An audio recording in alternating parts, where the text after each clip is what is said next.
Okay, so it's working. My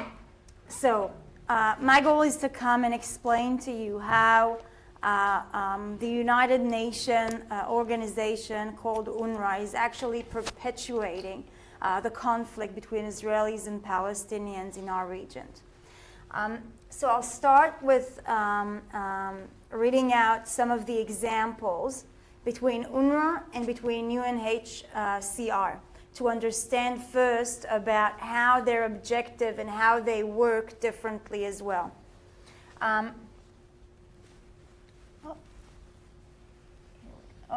do I go back? Nope, that's fun. Stay with us. Okay. So we've got the UNHCR agency, and their definitions for refugee is as written.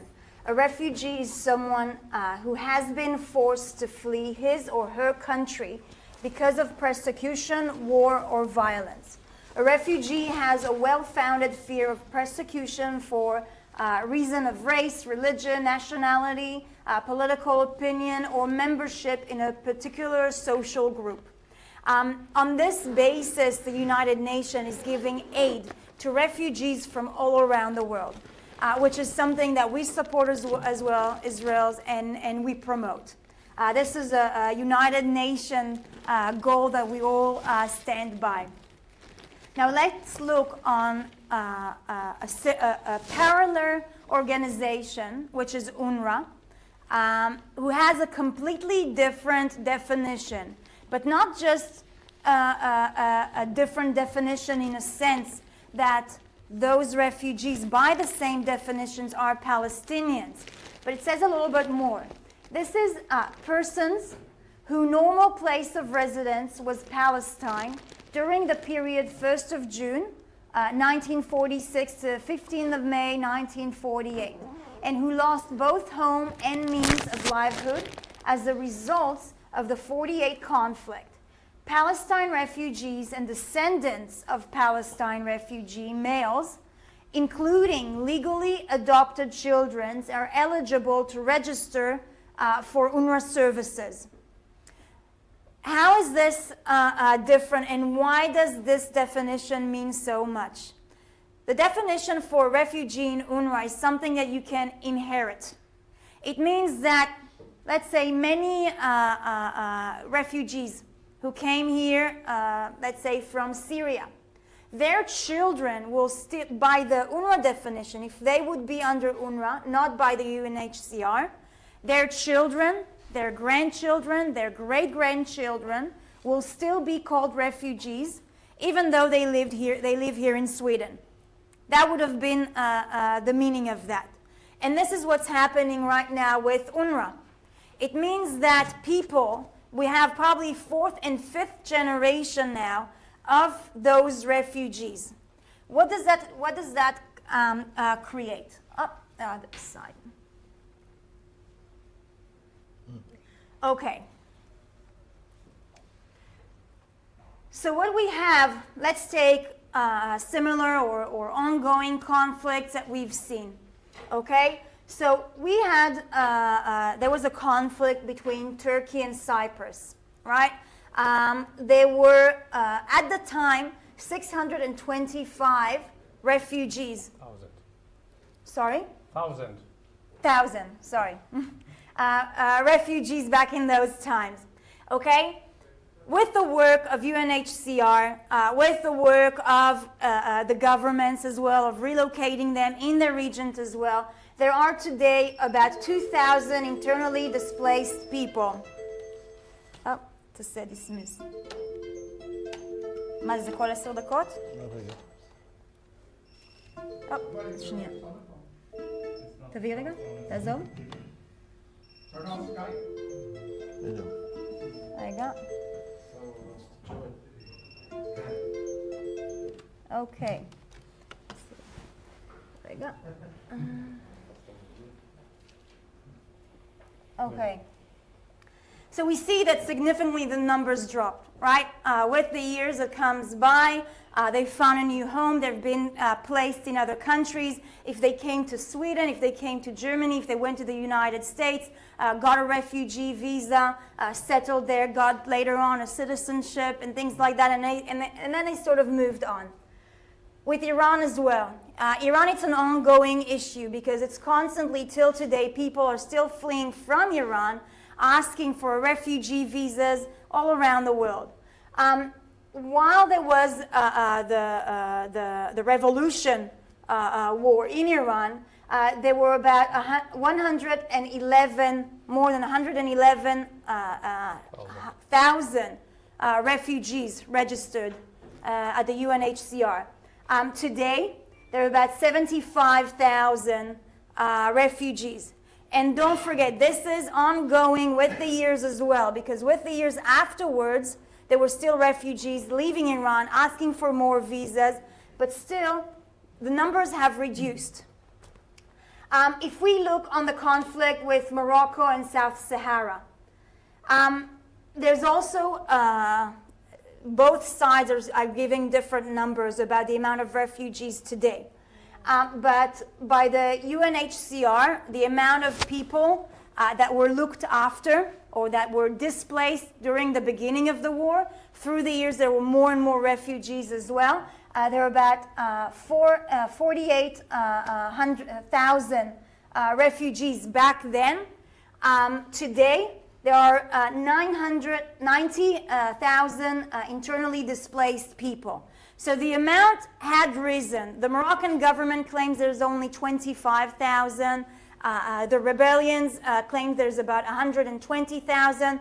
The United Nations last report shows it's roughly about 90,000. So there's mixed numbers about that as well. But we see that also the amount that has risen since then is not even in 50%.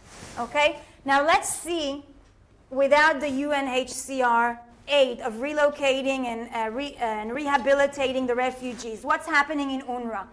Okay, so in the Palestinian Authority in 1948, there were 711,000 refugees, Palestinian refugees.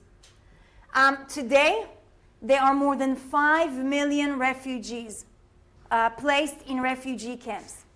And so you can ask yourself, how is it possible that throughout time, with the United Nations aid, those refugees weren't able to relocate themselves, to go into a new country and start a new life, get a new citizenship, right? Because this is the goal of the United Nations as well, in its refugees organization. But it's actually reason. One of the problems is obviously in the definition.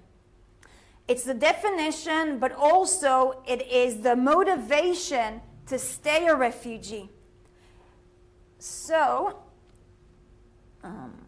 here we go. Okay, so this is basically just asking how is that possible? There's so many more refugees. So not just descendants. We're talking about 3, 4, even 5th generation now of Palestinians, refugees that are being born in those refugee camps, continuing to grow. So, while United Nations High Commission for Refugee helps integrate refugee, UNRWA foster a permanent status of Palestinian refugee. Okay? The second thing is a refugee status maintained even in Palestinian autonomy. And I've got another slide to sort of demonstrate it a little bit more. But what we see that the United Nations HCR, if you look on the cycle, you've got the citizenship, right? You're a citizen of a certain country. Then comes the conflict. The conflict comes and, it's a war. Many people are losing their homes, losing their property, try to find refuge, and then they get a refugee status. The UNHCRs try to resettle them in different countries, and then they become citizens of those countries. Their children are becoming citizens of those countries. They're absorbing into this community. UNRWA started, let's say there was a citizenship right? From there was a conflict. From the conflict, obviously many people lost their homes, lost their property, and so therefore there was the amount of the refugees. But what's happening here is one big question mark, because all of them, most of them, and it's continuing on, do not receive citizenship. So let's look on a few of the numbers of UNRWA and how they are continuing to maintain this status. Great. So UNHCR are responsible for all non-Palestinian refugees and IDPs, okay, from all around the world. We know there's huge crises now, Africa, Middle East, South America, many conflicts, many refugees are fleeing from these areas. The number of people that need the servicing of the UNHCR are about 65.6 million people. That's the amounts today. If we look on UNRWA, that needs to look after only the Palestinian refugees, they are in charge of 5.3 million people today.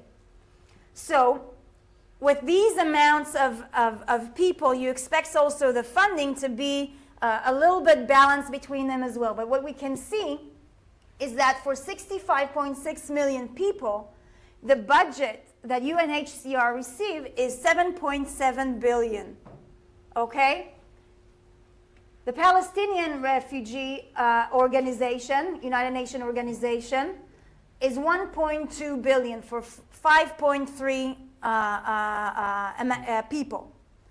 Now, when you look on the amount of people that needs to work in those facilities as well, right, you would expect that it will be balanced as well. If you need to look after 65.6 million people, that's a lot of people to look after. You need a lot of staff.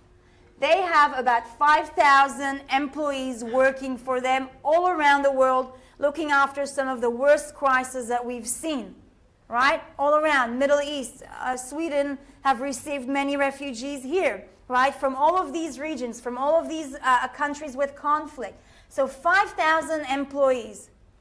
With UNRWA, with 5.3 million people, they have 30,000 employees just for those refugees.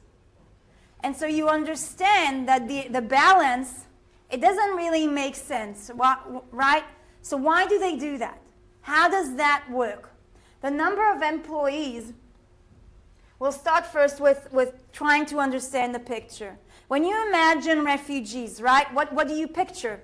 You picture those tents, right? Lines and lines of tents on different borders going around, seeking for water, for food, for basic needs, right? The children are running around. Well, this is UNHCR camp in Syria.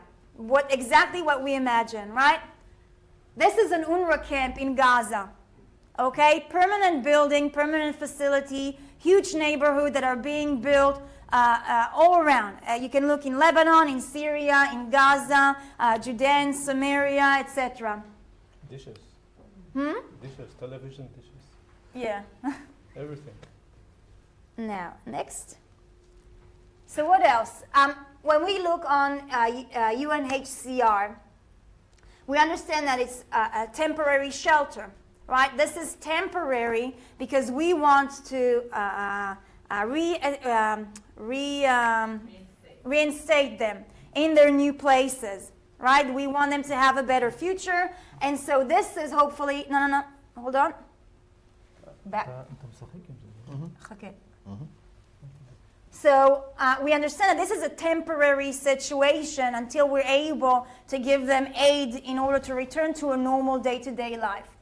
We give them immediate health care, right? In all of these tent hospital, Israel is sending a lot of that as well. We've just sent a delegation to Guatemala with a crisis with the volcano that erupted. And so we have a lot of medical fields. Every time there's an issue like that, we do that as well. And so we send doctors in order to give first aid treatment to anyone that's needed, children with different diseases that are happening specifically in these camps because of the stress, because of the spread of different disease, because of the conditions that they live in. And we see the schools as well, the education system. We try to provide them. The United Nations is trying to provide them at least a relief in education for the time as well, in order that they don't fall back afterwards as well. So this is a normal UNHCR kind of camp that is happening all around the world.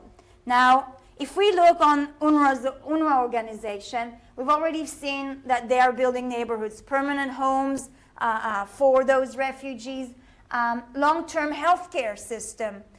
So UNRWA is actually providing, if you have here Medicare, right, or any kind of a medical government facility, this is what UNRWA is providing them. They own 143 health facilities all around the Middle East, providing permanent health care.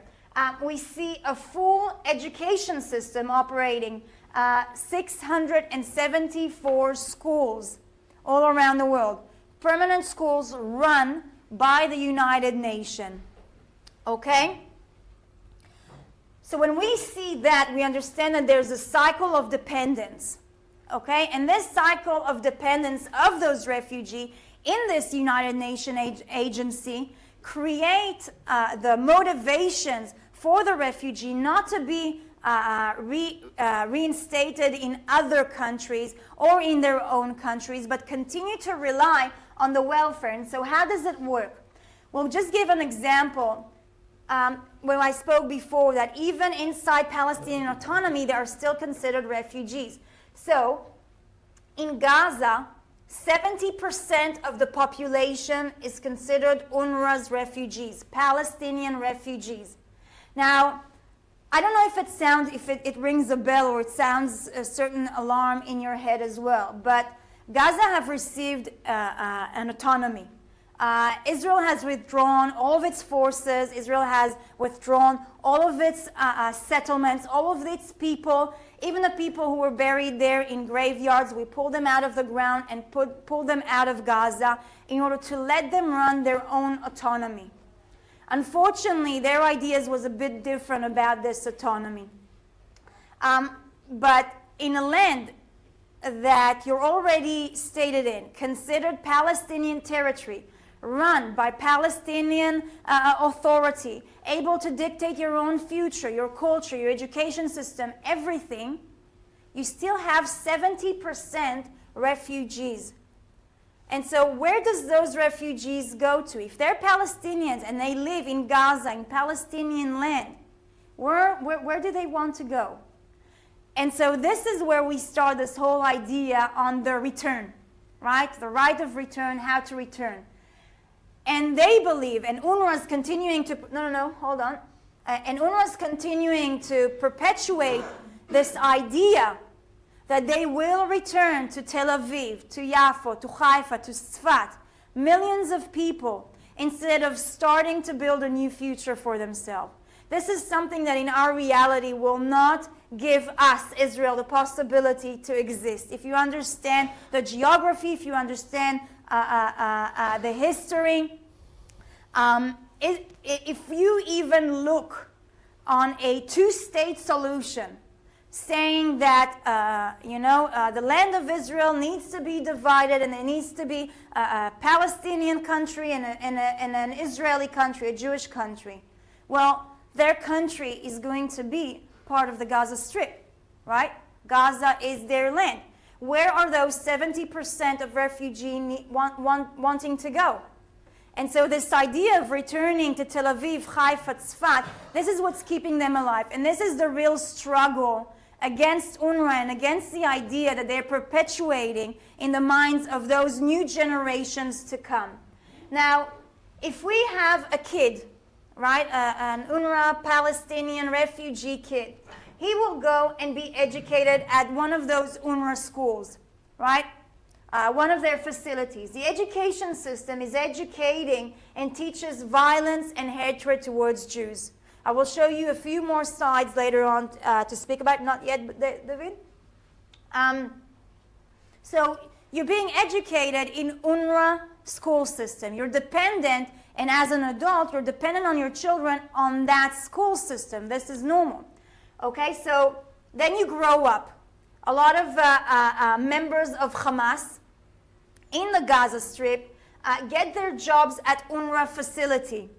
And so to have, I show you the slides on how many people are employed by UNRWA. Most of them are Hamas activists getting their jobs from the United Nations facility. So you're still relying on UNRWA in your day-to-day life. You don't have an independent sort of option to have an education in somewhere else or having a job somewhere else. You're dependent on that.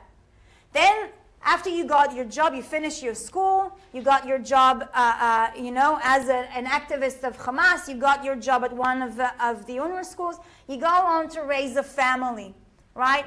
And all your family needs are being taken care of by UNRWA, right? Healthcare system that you need for you and your family, the schools for your children, the education system, the housing that you will need for your new family. So while you grow up, you're still dependent on UNRWA's facilities, on UNRWA's welfare assistance.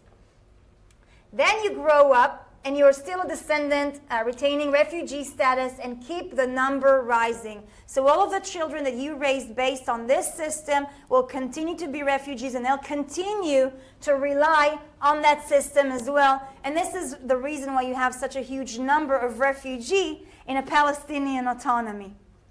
Now, next one. Okay. So we, as Israel as well, we support human rights and refugees organizations.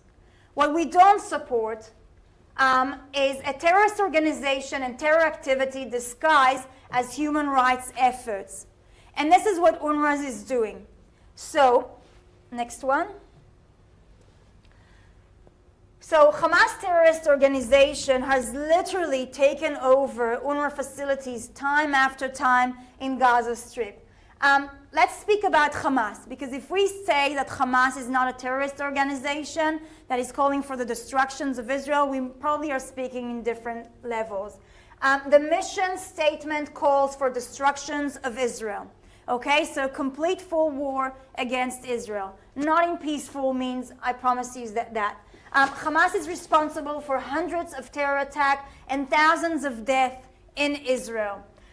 The uses of violence to control their own civilians. We've seen as they've murdered their opposition, as they've thrown Christians and priests off from building. Hamas is literally a terrorist organization, not just towards Israel, but even how they control their own civilians.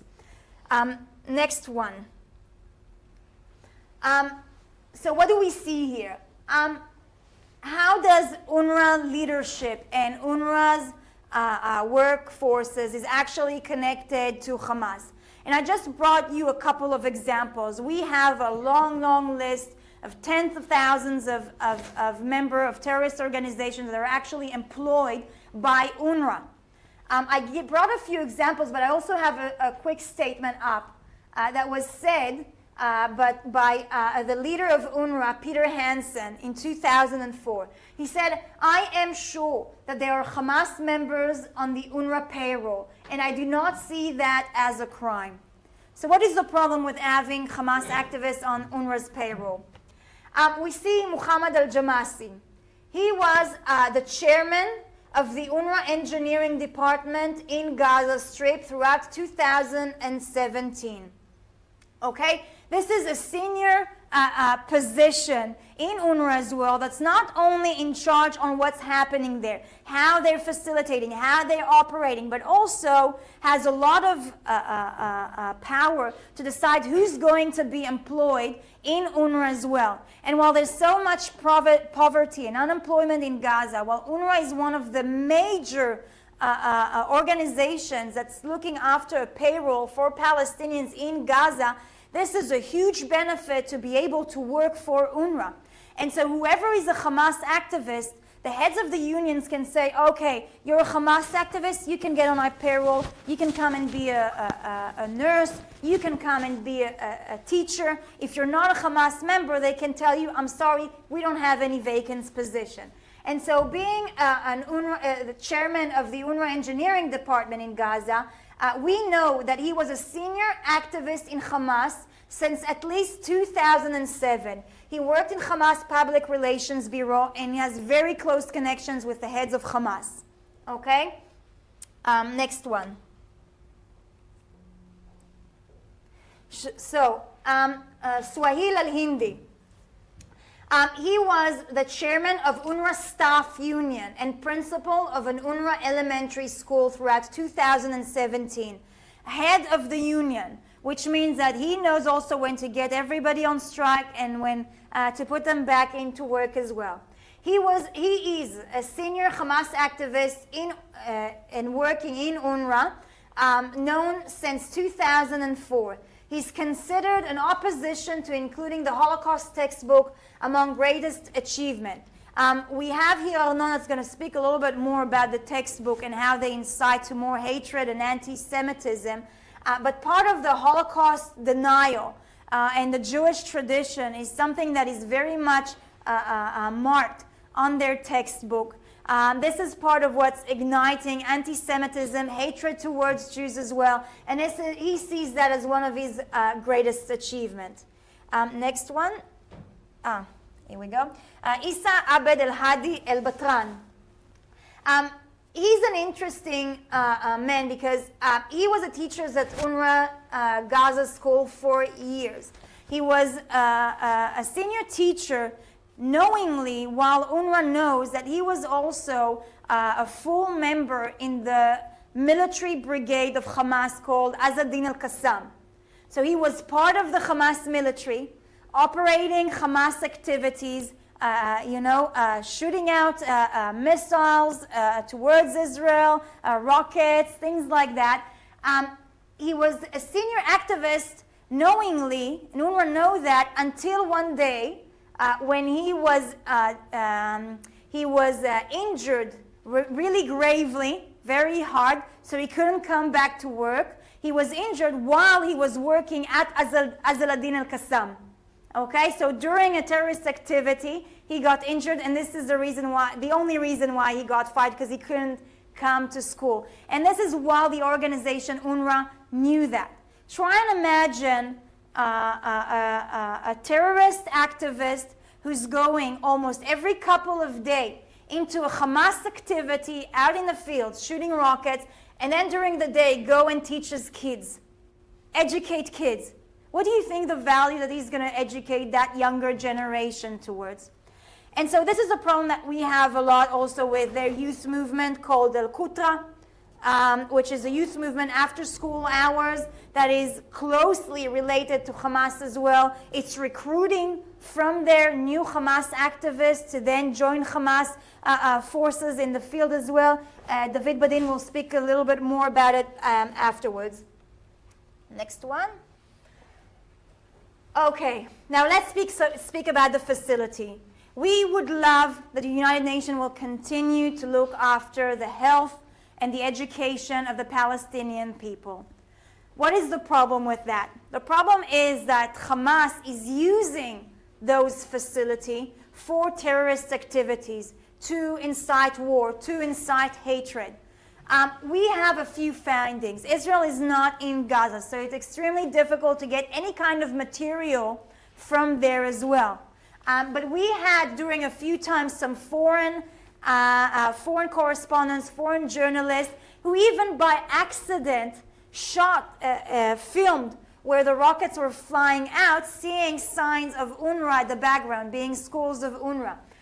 So we see buildings and schools where there's a United Nations building. You can see the flag and a rocket launcher just from there, hiding in this facility. We see terror tunnels that are being dug underneath, coming from these schools, from these hospitals, going out towards Israel or towards Egypt in order to facilitate terrorist activities and terror acts. Hamas tunnels, the rocket launchers, hospitals. We found also a warehouse of rockets in one of UNRWA's hospitals. I don't have the pictures. Obviously, always pictures. A picture's worth 1,000 words. But since we are not in Gaza anymore, it's very difficult to go and get pictures from that as well. But you get the picture about how Hamas, who's working in these facilities, is using them later on as a cover-up for their terrorist activities to fight against Israel. Now, when Israel needs to make sure that there's no rocket being launched towards innocent civilians in Israel, unfortunately, obviously we have to destroy the areas where the rockets are being launched from. And so when Israel will come and destroy this launch attack base, the Palestinian Hamas will come out with a huge announcement saying, Israel have attacked a United Nations school. And I know that sounds terrible, but unfortunately in that kind of war, when they are using and disguising their terrorist activities with innocent civilians, with schools, with children, these are the kind of pictures, and this is the kind of propaganda that they're trying to bring out. So next one. So let's speak a little bit about their education system that demonize and delegitimize Israel. UNRWA's got 674 schools, a budget of $735 million, more than million dollars a year. This is about 54% of their total budget, which mainly goes to salaries. Okay, salaries of teachers, salaries of principals, and people like that. Now, in 2017, textbooks deny any kind of Jewish historical or religious connection to the land of Israel. They completely eliminate all of that. Arnon will show you, he actually brought the new edition of the UNRWA school books. It's in Arabic, but he speaks Arabic, he translated all of it. He'll speak to you about a few highlights that's speaking about demonizing Israel, anti-Semitism. The textbook and assignment foster anti-Semitic and anti-Israeli sentiments. We can see here part of a play in UNRWA schools where they dressed as Hamas activists and they're shooting Israeli soldiers. This is a normal day-to-day routine in their schools. Next one. So introduction in UNRWA textbook. So there's a couple of examples here from the last ones. I might just read a couple of them. The first one, I have sworn I shall sacrifice my blood. I shall remove the usurper and exterminate the foreigner scattered remain. This is for grade 3, part 2 in our beautiful language. So they learn about their language, but the texts are anti-Israelis, anti-Jewish, perpetuating war. Let's say the martyrs are more honorable than us all. Teaching those young kids that the most honorable thing they can do is sacrifice themselves and get killed in the name of this war of Islam, the war of return and things like that. This is part of the major issues that are happening now almost every Friday on our borders between Gaza and Israel. The marches of return being paid by Hamas for anyone that's injured or dead on these areas. They're actually being paid, giving a check either to their families or to themselves for doing that.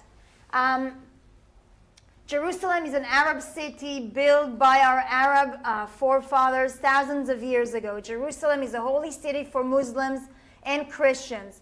And the city still succumbed to the yoke of the Zionist occupation. So removing any kind of Jewish sentiments, of Jewish connection, Jewish heritage, Jewish religion in anywhere around Israel. And so if we speak about coexisting, right, side by side, trying to live together, it means that one day we'll have to understand each other, to be able to live one beside another, accept one heritage and another's heritage, but they're absolutely denying any kind of heritage or connection or anything of the Jewish people towards the land. And so I brought two really quick videos from students that are studying in UNRWA schools that were interviewed by David Badin. He's got a few journalists working as well in Gaza, collecting information. This is in Jerusalem. In Jerusalem. This one is in Jerusalem. The other one is in Gaza. Just to get you a bit of an idea of how their younger generation is being raised as well. So, please. I think this needs internet. Just click the screen. Click the screen. It gives us אין אפשרות לאתר שרת אינטרנט או שרת תחליפים. I will be. No internet? I will show this to you a little You'll bit show later. it? Okay. So David will show you both of these we'll show short videos that speaks about what they study and how they learn there. קפצת אחד או שזה זה? What is it? Okay. So what is our challenges with UNRWA? There's a few of them. One of them is that they motivate refugees to stay refugees. Okay? What is the problem with that? That they're continuing to perpetuate the conflict. Instead of resettling, instead of starting a new life. Even if I take myself, and my mother, if you would say, she doesn't call herself a refugee, I don't call her a refugee, but she had to flee from Morocco. There were a lot of riots and violence against the Jewish community, and so they had to flee from there. And they would be considered by the UNHCR refugees.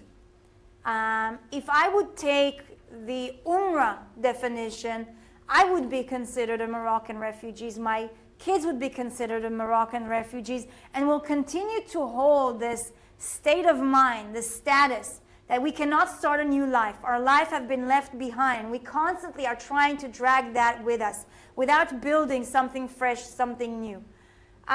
More than that, the motivation of refugees to stay refugees has always been part of the core of the problems in resolving the Israeli-Palestinian conflict.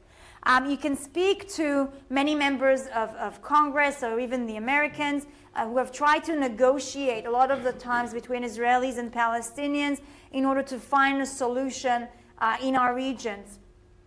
Time after time, the questions of the refugees being risen, being used as an excuse to not sign any kind of agreement with Israelis. They're always bringing this question, what's going to happen with 5 million refugees? We want them here.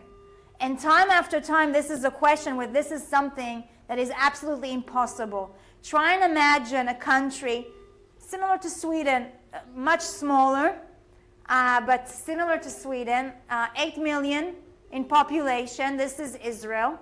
About 6 million of them are Jewish. 2 million are Muslim, Christian, Bedouin, Druze, etc. And now add to that 5 million refugees from all around the world. Can Sweden sustain something like that? 5 million refugees in any kind of means of reality, it is impossible. And even if we would have speak about the original 700,000, that many of them are deceased, so let's talk about half of that population, maybe that would have been something to be considered, but they refuse and they use it as a persistent principle in order to refuse any kind of reconciliation in Israel as well. And continuing to do that will continuing to widen the conflict, widen the gap between Israelis and Palestinians as well. Also, the status of refugees in Israel. So in Jerusalem, in Ramallah, in Gaza, while they still hold that status and don't start a new life, they have no reason, let's say in Gaza, to start building a flourished economy, right? They can rely on welfare. And their children are being educated to rely on welfare as well. So, in some of the places, even when we've seen, UNRWA's got also, they're providing also food. So they've got these bags of flour. While they were digging under one of the schools, one of the terror tunnels, they were hiding the sand in some of these flour bags to hide the sand that is being excavated in those terror tunnels from that school. And it's interesting because those terrorists are using UNRWA, not just the UNRWA facility, but also food, medical. If we look on the UNRWA hospital, there was a shipment of a few $1 million for new equipment for this UNRWA hospital. What's its name? Shifa. Shifa. All of this new equipment, a few days later, completely disappeared. Okay? New equipment that was meant to treat those people. So Hamas have taken all of this new equipment and sold it on the street in order to gain more money for their terrorist activity. And they know they can do that because they can rely on the welfare. They don't need to start building a strong economy to look after their people. They don't need to start building their own strong education system or infrastructure or bring food or things like that. The more they can rely on the United Nations, the further the United Nations takes them from building a real new and strong community and society for themselves. To be able to reconcile between Israeli and Palestinians, Palestinians needs to be proud of something. They need to achieve things. They need to have role models in order to continue and grow. This is how Israel, a nation of refugees, have built itself to be one of the most successful nations in agriculture technology, in startups, in water technology, in medical research. We have those role models who push us further in order to grow, in order to seek a better future. Palestinians don't have that. They are being educated to continue and rely on the welfare, on the international community, instead of building themselves and building something good for themselves. And this is the problem number one. Second problem is officially places of UNRWA under Palestine. Hold on. Oh, this is the solutions as well. Did you pass one? Yeah, I had another one. Yeah, before. Yeah. I'm sorry. Yeah. Okay, the second problem is the textbooks and the education systems. And the problem with the education system of UNRWA is that it continues to perpetuate the conflict. It continues to teaches the younger generation to go out and fight Israeli, to go out and hate Jews. And the more that gap of hatred continues to widen, the less option for optimism we'll be able to see in the region. And so while this facility, these education facilities are under the United Nations, we have a moral obligation to teach them peace, to teach them respect, to teach them our Western values that we believe in: liberty, equality, freedom, stability, not hatred. And so the more Hamas and other organizations are using these schools to raise another generations of terrorist activities and people who are willing to sacrifice themselves in a cause of a holy war, this is another one of the major issues that we have here in Israel. The third one is to train, the problem when they train future terrorists instead of peaceful citizens. And it's not just the education system, but also after-school activities, the El-Qutra, youth movements that UNRWA is sponsoring.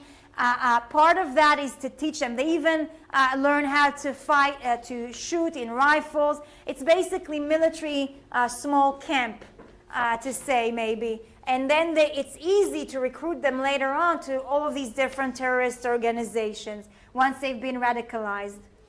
The fourth one is to enable Hamas to allocate budget to violence. And it is the problem is that Hamas have taken over UNRWA with jobs, with its facility, with its welfare. So if you are a Hamas activist, you'll get a lot. You'll get all of the package that you need.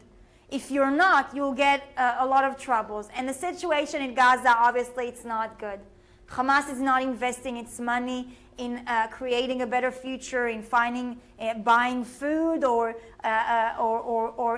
different infrastructures or things like that. They're investing this money in buying more weapons, in building more terror tunnels, and finding new ways in how to fight Israel. And so we need to find a way how to completely separate Hamas from UNRWA. And so, the last one. So now we're speaking about the solutions.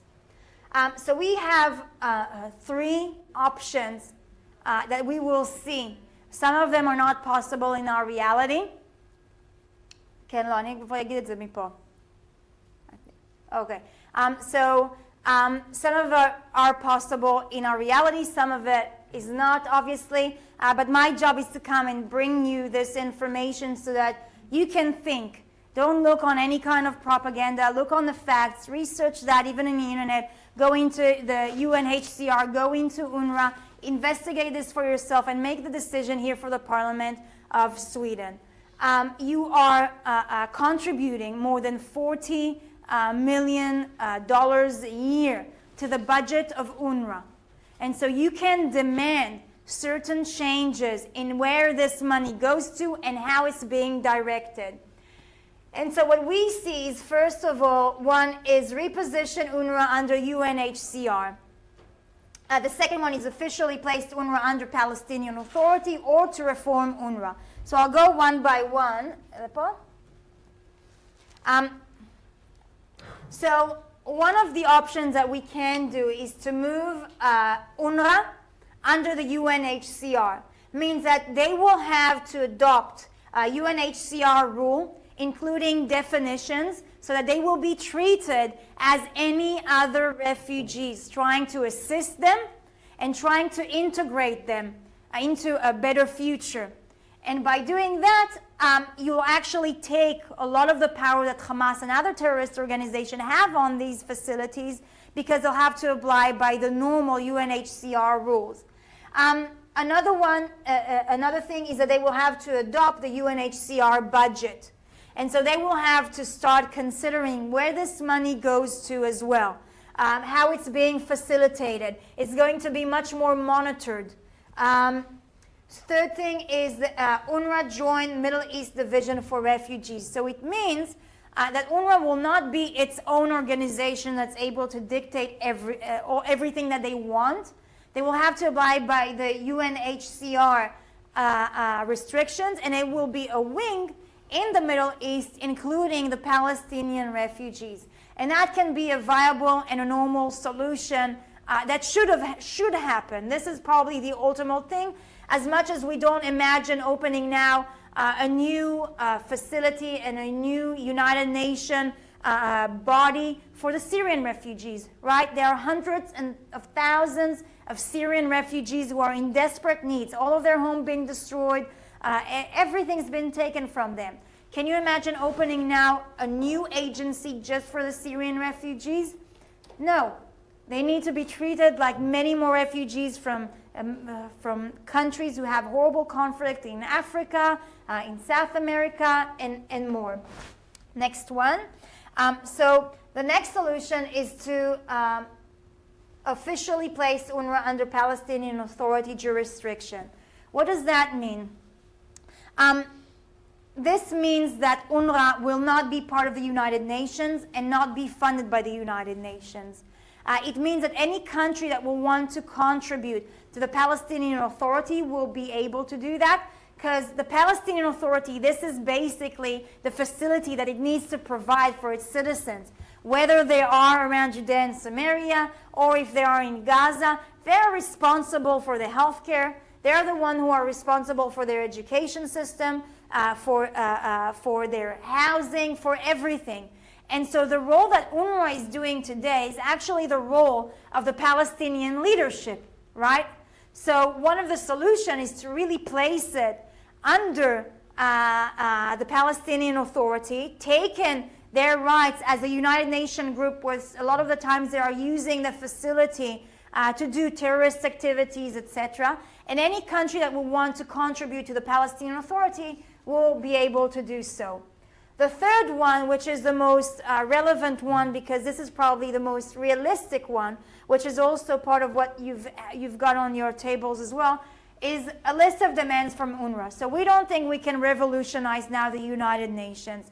We've seen how the United Nations have stood beside as well in many times where it was needed in different conflicts area. And so we don't expect them to do the two other solutions, but this is something that it can really happen in our reality. This is something that every parliament member around the world can come and demand from their government, which include a few of these points that are written in your pages.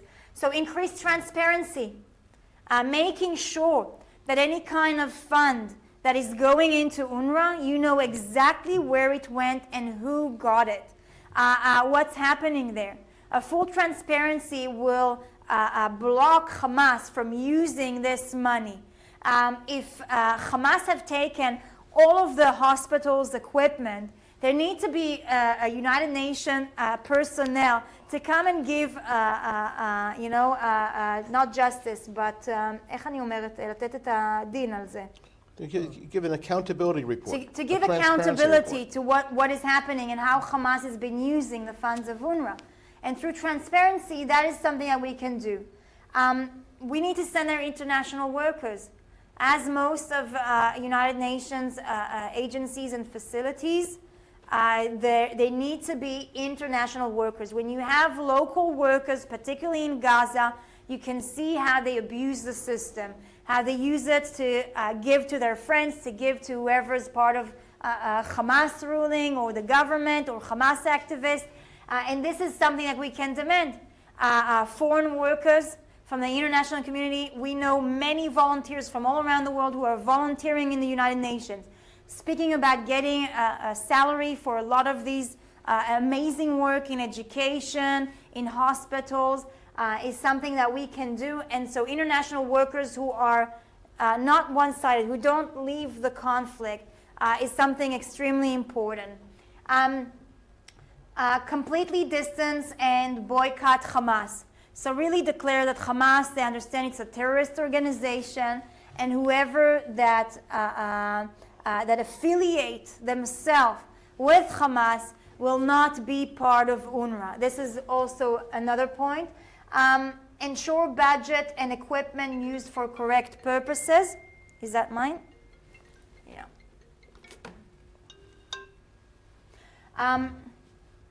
So ensure the budget and equipment, making sure, like we make sure that we've got thousands of trucks coming in through Gaza in order to give aid to the Palestinians as well. We know where every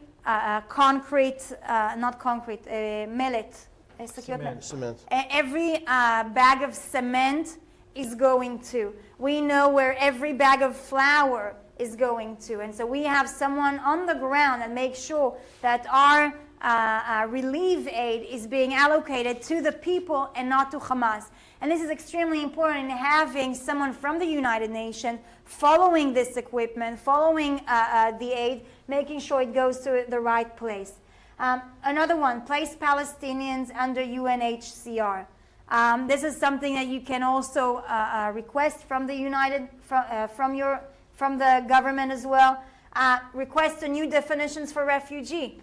The problem of inheritance, inheriting the refugee status, starting to change it. I mean, if we look on the conflict in Syria now, there were Syrians who were living there for about 3 generations, living in an UNRWA Palestinian refugee camps.